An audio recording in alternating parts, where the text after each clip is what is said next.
Dr. Barry Right. Taylor, for those of you who don't know, haven't heard the doctor on the program before, is the author of the great book, Love Your Body, Your Path to Transformation, Health, and Healing. And the good news is the revised edition will be coming your way in the not-too-distant future. Blink, blink. Real soon. Real soon. Real soon. So how can people get it? My website, drbarrytaylor.com, www.dr, my first name, last name, drbarrytaylor.com. And probably early August, Amazon will get their act together. Right now, if you order the book on Amazon, it'll be the unrevised edition. But certainly by August 1st, it will be on Amazon. And right now, it's available on my website. And so far, I mean, the reviews have been amazing, and deservedly so. Well, if I knew that that's what $10 was going to buy me, I would have tried 5 or 7. Oh boy, am I blessed! I mean, thank you for reading the reviews, Ken. You're a sweetheart. I guess some people like the new chapters, huh?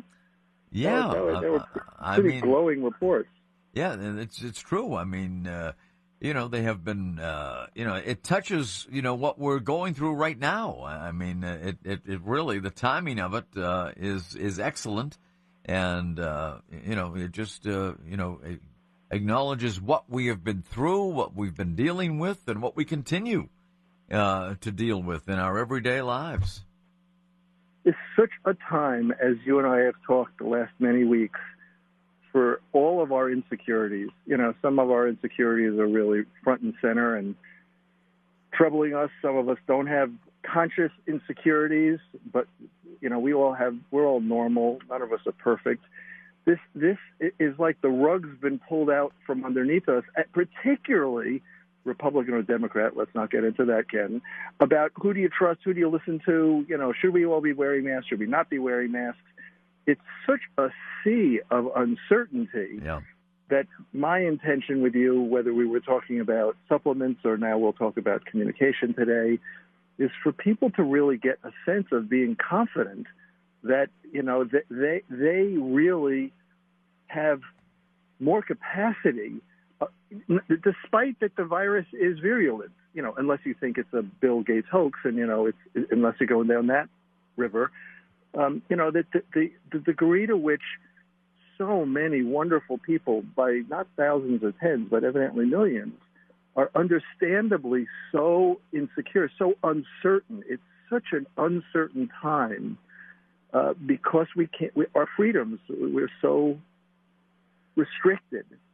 So, if I can add anything to the conversation of people feeling they're stronger than the virus, their capacity to live a life feeling free and healthy, and so many choices are still available to us, despite that we have to make new choices. The normal that we knew, if we hold on to the things, just like any other time in life, if we hold on to the past, we might suffer because the past is no longer relevant. And it's so difficult because we don't know what's relevant for the present. Like, who do we look to? So I didn't write a book about masks, as you know. I wrote a book about health and healing. My hope is, as the reviewers seem to think, that it really is empowering for people to get from the back seat to the front seat in their life and feel really blessed, feel really good. This is going to be around for a while, given what's happening in Florida and Texas and other California. Yep. Who knows what the next couple of weeks are going to bring? Who knows? We don't. I mean, it's so unpredictable, and we have heard so many theories espoused by, some of the experts and some of the not so experts at it. But it's something that it's tough to get a grasp on it, and even some of the most educated and knowledgeable people in the field really can't get a good feel for it. Yes. Yeah. So, turn the channel, turn the TV channels from one channel to another, and you'll get very different opinions. It's tough. Yeah. It's really tough. It really and truly is. I mean, And it's uncharted territory for everybody. I mean, it truly is, and Right. and it has such a dramatic impact on every phase of our life, every part of our society. It really and truly does. And most people, let's face it, most people are impatient and want things instantly and don't want to wait for things and perhaps have taken their foot off the gas a little bit in wearing the masks or wearing the gloves or social distancing and what have you. And as you said, I mean, there are outbreaks now in many of the southern states, western states, and it seems to be hitting them the hardest right now. Right. Yeah. It seems like the east part of the country seems to be better. The way that I wrote about communication, thank you so much for reading it, and I really appreciate it, is not what I'm about to say. What I'm about to say is we all rely on information, and when you get contradictory information, your head, my head spins. Well, it's like I'm looking to you, like give me advice, and then you go to. So, a lot of us, when we have conflicting information, that's really troubling. That's Yeah. Are we supposed to drive 50 miles an hour on the Route 393 coming up to New Hampshire, or is it 65? Which is it? If it was different signs every 10 miles, it'd be like what?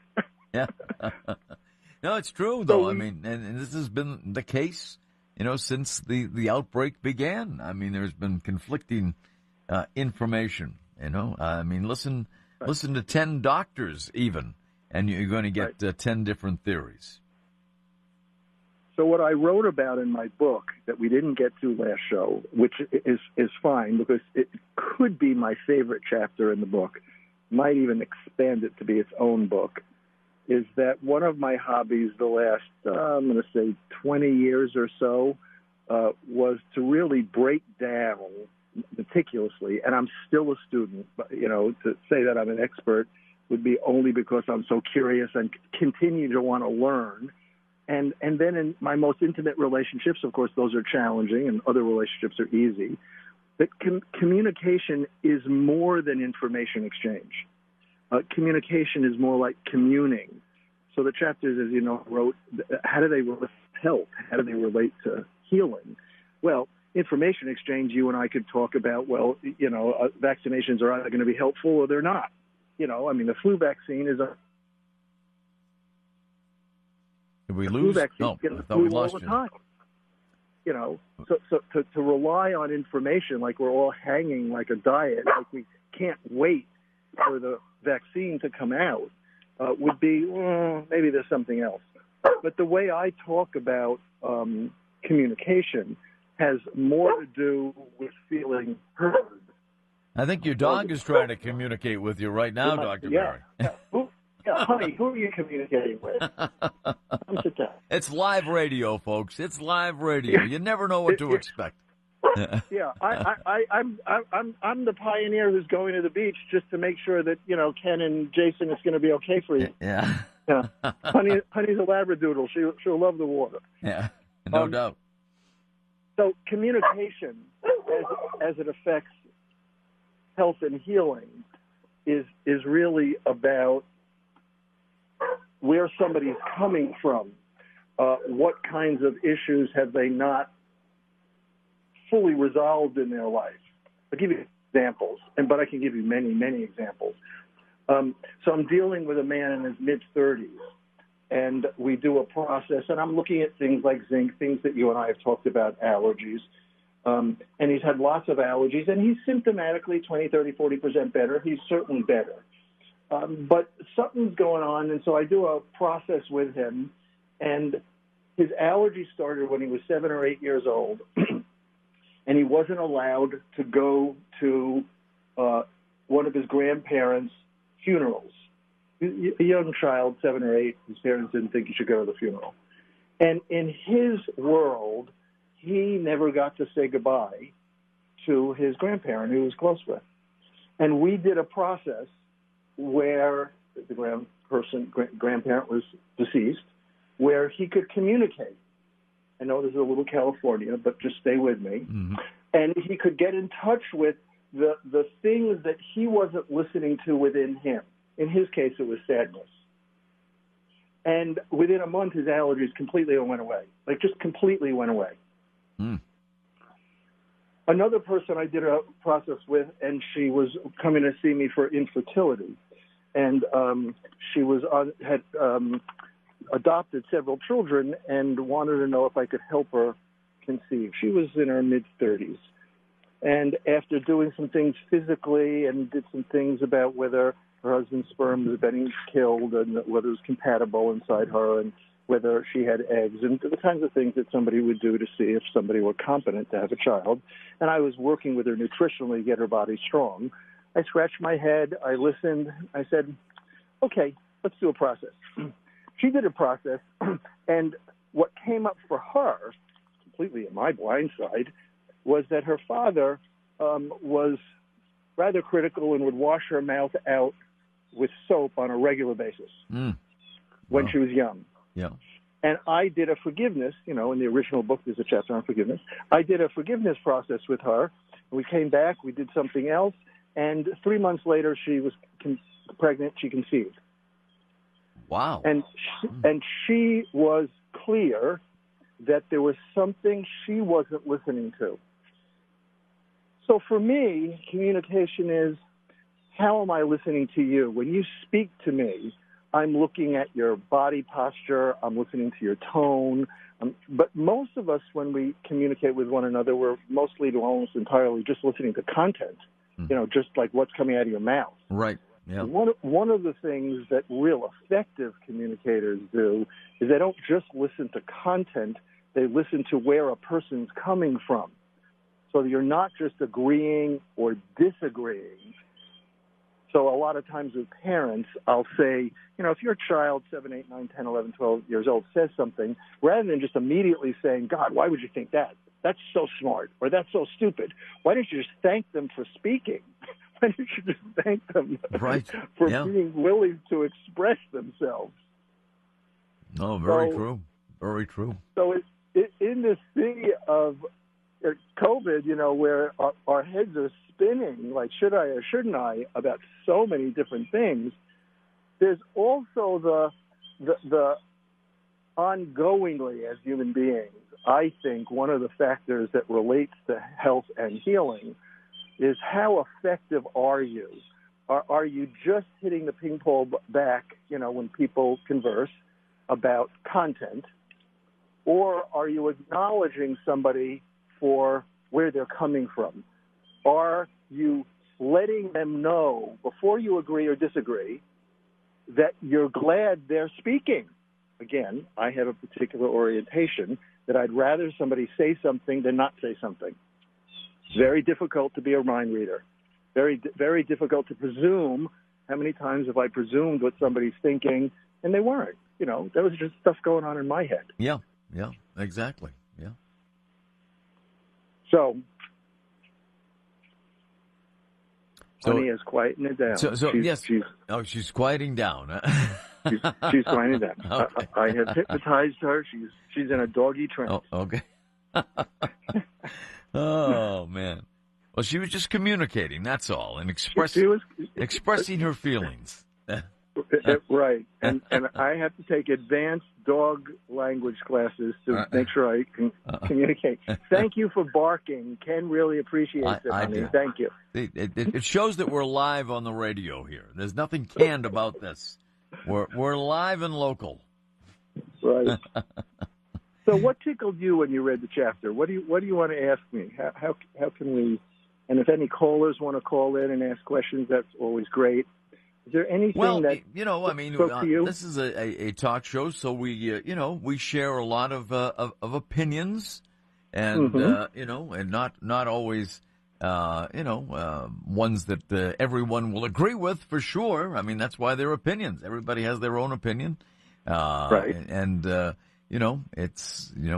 I don't think when I'm expressing my opinion that I'm trying to convince people to change their opinion necessarily. I'm just giving them what I think of a certain topic. I don't mean to you know, sway anybody in any other direction. But I just want to say what I'm feeling about something, and communicate in that way, and and to the power of talk radio, which can be extrapolated to you and Jason if you're out for a walk or lunch, or you and your wife, or you and family, is sometimes people say things. I'll get back to talk radio in one sec, because as things come out of our mouth, it's different than when it's just hanging out in our head between our ears. Yeah. So sometimes you might, because it's your job, and there's real power to provoking a conversation about not necessarily something that you're believing in, but just so people start talking about it, because as it gets talked about, it gets created. Unless people start getting defensive about their position their opinion is the right position. But that's different than the power of conversation if people are willing to really respectfully listen. So one of the things about powerful communicating as it relates to health and healing is powerful communicating is less about speaking effectively. It's more about listening more empathetically, like getting over and saying to somebody on a regular basis. Can I repeat back to what I heard you say? People are craving being heard. And sometimes when they don't feel heard, then I think that's one of the several factors, not the only one, about why people get so defensive, why their ego gets involved, where, they're almost killed. They fight and argue to be right about something. So there's a whole aspect about communicating is not necessarily about being right. Like talk radio and what you're doing is just bringing topics up, because there's a power of getting things out. And can we as human beings really respect one another? Oh, I never thought of that. That's interesting. I'm not sure if I agree with that, but God, I'm so glad things like that, where you really get somebody to know that you're not just listening, which is a normal way to listen, about whether somebody's right or wrong in what they're saying, but you're listening as a way of connecting. Like communication is a form of communing. Exactly. And the knot can really tie people up. Like some really good people, no names mentioned, are very, very wired up because of the way they were raised in their family to please people. So they don't want to say anything that would be irritating or potentially conflicting. And they might be sweet, and they might be gracious, and they might be fun, and they might be a whole bunch of very positive things. But when you get to be with them intimately, they actually withhold, that's their middle name, but they didn't tell you that, because they don't like arguing. And if they say, that didn't work for me, you're supposed to be a mind reader and know that. And that can be really difficult, because there are a lot of really wonderful people who are phobic about saying something that might be their truth. It might be authentic for them to just let you know, hey, when you did that, I ... Or when you said that, I heard it this way. Is that the way you meant it? And so rather than processing it, so people who are really powerful, effective communicators know that in the process of communicating, you actually can let it go. And in the process of not communicating, you tend to collect evidence. You tend to be more, you collect evidence so that you're more right about the way you see it. And then it becomes very hard to see it another way, because you never checked it out. No, I didn't mean it that way. I'm so sorry you heard it that way. And there are so many ways to communicate these days as well, given all of the social media platforms that we have and what have you, and that certainly enters into it as well. And sometimes when you just see words, whether they be in a text message or on Facebook or whatever it might be, sometimes you don't really know how it's intended. I mean, exactly. you can tell more by communicating with speech and even gestures or body language, what have you. Yes. But when it's in a text message or even an email, a Facebook posting, you're not always certain what Yes. the intention of that communication might be. Correct. And I think that you or I, one of us, Jason, flip a coin. Heads I win, tails I lose. So, Ken, you're going to write a book about the rules and regulations of texting and Facebook posting, because there isn't any guideline. It's so true. It's amazing what people think is text worthy, and it's like, I don't think this is text worthy. It's like you're going to be here at 4 or 5 o'clock. That's text worthy. But people text some of the most intimate stuff or post. What are you doing posting that on Facebook? You're right. It seems like it's a technological, I'm guessing maybe, correct me, how do you see it? Easy way, but it's very different than either getting somebody on the phone. Right. And then there are certain things that I prefer not to say to a close friend, a lover, a wife, a husband, a brother, a workmate. There are certain things that have a certain quality. It really deserves, and hard now, hard, that's hard because of COVID, but it really deserves the presence so that, not so that you and I can inspect their tone, but it's a different quality when somebody's physically present. Mm-hmm. And I think those kinds of criteria are not even sometimes evaluated, because you just pick up the phone. Oh, they weren't there. Let me leave a message for this person that I want to get a divorce. Let me leave a message. I'm sure there have been many of those text message divorces. I don't want to talk to you, but I'm giving you my rings back, so here. Or breakups. Yeah, really. Oh boy. Yeah, we have some easy ways out these days. We really do, I guess. But it's much more personal, much more I don't know, preferable to do it in person, or at least over the phone, right? At least a little voice chat, maybe. Yeah. Let's do it by FaceTime, right? Or Zoom. FaceTime, or whatever. Those are a little bit better, but there have been a lot of studies done about what makes communication more effective than other kinds of communication.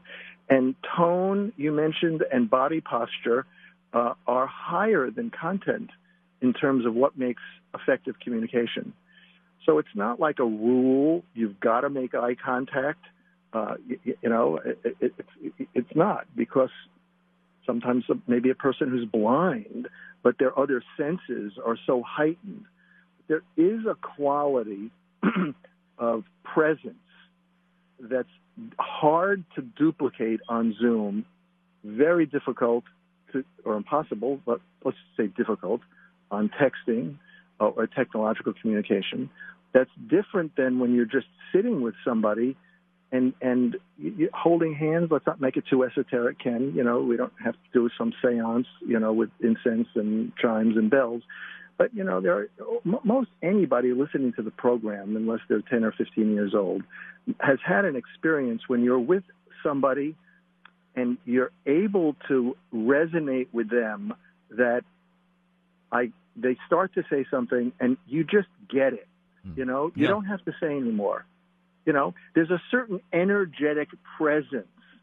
And I teach that in my Love Your Body programs, and I go over that, and I recommend certain books, and I write about it in the chapter in the revised edition about generating a certain quality of presence. If somebody has a hankering to be a better communicator, which is different than just information exchange. Oh, exactly. We started off the conversation about how hard information exchange is when it's so confusing. Yeah, right. Correct. Yes. But it's also, when we are not heard, somebody's talking, and somebody just hits the ping pong ball back. They just, maybe they're not even arguing, but, the conversation is a normal one. There's no thank you for saying that. That's such a small but huge thing when somebody says something to you that is not a random, about the movie theater downtown or about the juice bar downtown, but it's something about them as a human being related to their thoughts and related to their feelings, is to first really validate, thank you for saying that, and would you like me to repeat back what I heard you say, or would you like me to respond? Oh, there's a good communication skill. Sometimes people don't want your infinite wisdom, and they don't want your feelings about what you said. They just want to be heard. And if you don't have that as a practice and asking them, is this a good time for me to respond, or would you like me to respond later? And if you give people that option, some people will look at you, of course, like you're a little like, what? And they might say, right now, thanks so much. I just actually would like you to just get it. And later, let's talk about, what your response is. But most people are not responding. I make a distinction in the chapter. They're reacting. Most conversations are two people reacting to one another, which is very different than how do you respond, whether you're intellectually responding or you're emotionally responding.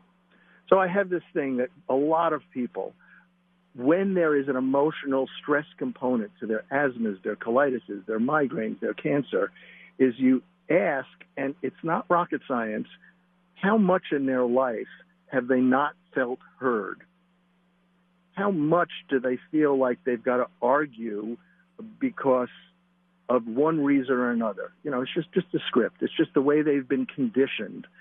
And they, it's magic for them if you give them the space to just be listened to without your thoughts and feelings. Right, exactly. Dr. Barry Taylor is with us. His book is Love Your Body, Your Path to Transformation, Health, and Healing, but there's a revised copy coming out, folks, and you'll want to get a hold of that as well. And we'll have more with Dr. Barry Taylor. Kale and Company will continue after these words on 107.7 The Pulse and News Talk 98.1 WTSN. Dr. Barry Taylor is with us. We're talking about one of the additions to his great book, Love Your Body, which is all about communication. But let's leave things on an up-tempo note because, there are communications that can be a lot of fun, Dr. Barry. Absolutely. Especially when somebody's clear about what they need. I want to recommend to people that they get a copy of Nonviolent Communication by Marshall Rosenberg. If anybody wants a PDF of the different books that I work with, just email me at Dr. Barry Taylor. I'll be happy to send you a list of different books that I love learning with. So you're right. I mean, communication can be a joy. Communication can be a pleasure.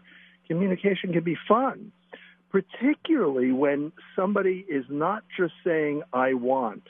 I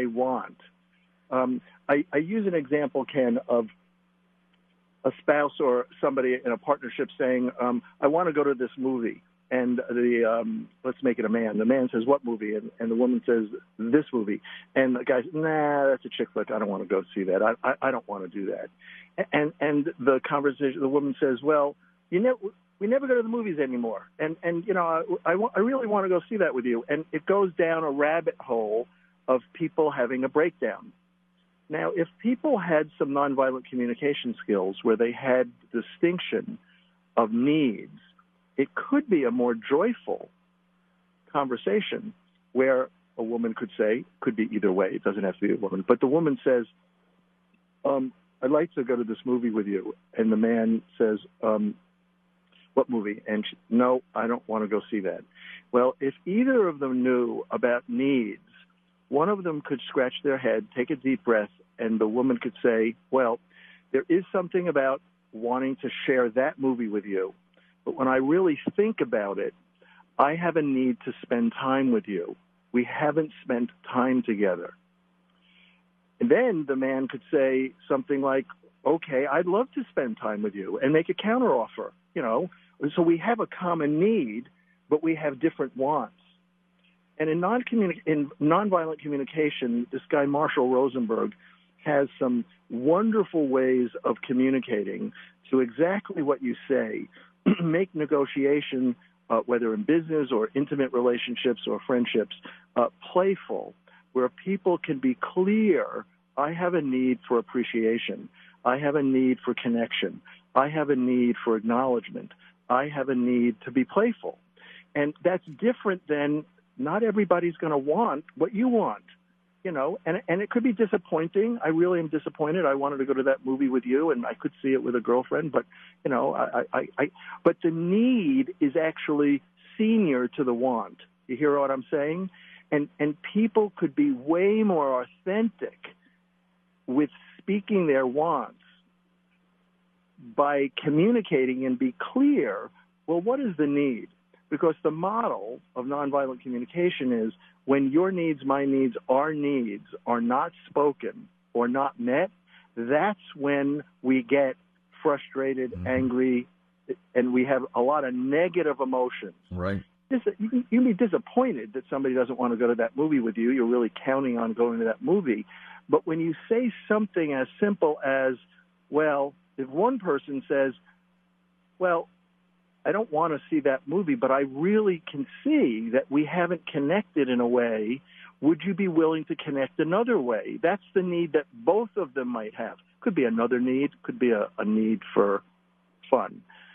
And that's one way that people can learn to be clearer and argue less about everybody's got to want what you want. If you like golf, your best friend's got to like golf, or your partner's got to like golf. Because not everybody's going to want what you want, but your close friends, your close business people who you care about, people who care about you, might want to know what your needs are. You might want to know what your needs are. And in my world, a lot of people can't identify them. They don't have distinctions. That's where this simple book is quite good, and then it's something you can practice. You can learn to make different kinds of requests of will you or won't you, and you wait for a yes or a no. I can think of somebody saying to me, what do you really want? And, I want to be a race car driver. You know that I want to be a race car driver? That's true. I wanted to be a race car driver. But when I look at my life, you didn't know? Yeah, it's like a fantasy. People live in fantasy. There's nothing in my life. There's no money. There's no action. There's no committed. There's nothing that would. It's just a want. It's not a. What can I do to move that forward? So when you speak, being careful that it's not like the right way to speak. Got to be careful that we don't make it too dogmatic, and we make requests of people. And we allow people to make requests of us. And if we don't know the answer, a lot of people are very careful about making yes, no's, because then they're afraid of disappointing somebody. So they'll keep it vague. But if you keep it vague, you can say, look, I don't know how to answer you clearly now. Can I get back to you tomorrow at noon? Can I get back to you by the end of the week? Well, that's now a promise. I promise I will answer your question, but are you okay? I can't answer it right now. And so that's another skill of communicating that can make communication more fun, more lively, less contentious, where people speak less in wants and they ask people requests, pause, wait for yes, no, or maybe, and then ask somebody, would you be willing to get back to me on that, or are you okay if I ask you again tomorrow? Rather than just leaving it. And how many of us have asked somebody the same thing 10 days in a row, but they're just in maybe. They haven't made any kind of commitment to clarify it. All of that, I say, lives in people's body. It doesn't just interrupt their peace. It doesn't just interrupt their creativity, but it blocks access to what I'm calling their capacity to heal. So I love what you said, because ideally communication could be fun. It could be a way of connecting when you have space for some. No, as one of my teachers said, no doesn't mean I don't love you. No just means I can't accept your request. Or as another teacher said, Ken, it's amazing we get anything accomplished given how we communicate. That's true. It's true. Dr. Barry Taylor, we're going to have to leave it there, but we will continue. This shall be continued in the not-too-distant future. And we will continue to talk about communication and other things very shortly. So thanks so much. I want you to have a great weekend and, get that book out as quickly as you can. Thanks for having me on. And Jason and I should talk about how we can do a show from the beach or the lake or something. There you go. And this would have been a great day for it as well. But thanks for having me on, Ken. All right, Dr. Barry. Thank you. Take care. God bless.